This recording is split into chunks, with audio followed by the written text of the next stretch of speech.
যাকে দেখলে শয়তান আরেক রাস্তা দিয়ে পালাইছে, সেই ওমর রাদিয়াল্লাহু তাআলা একদিন সকালে তিনি বাহিরে বসে আছেন।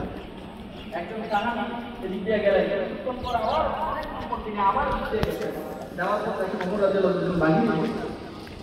জিজ্ঞাসা করলেন, আমিরুল মুমিনিন আপনি বাহিরে বসে আছেন কেন? বলে, ঘরের মধ্যে আমার মেয়ে ছাড়া অন্য কেউ নাই, আমার স্ত্রী ঘরেই ছিল, আমি ঘরের ভিতরে যাই না এই ভয়ে, যদি শয়তান আবার আমাকে অস্ত্র দিয়ে দেয়। নিজের মেয়ের ক্ষেত্রে এই কথা বলেছে। এখন কিছু সমাজ নারীবাদী শুনলে স্মৃতি করবে, বলবে তার নজর আগে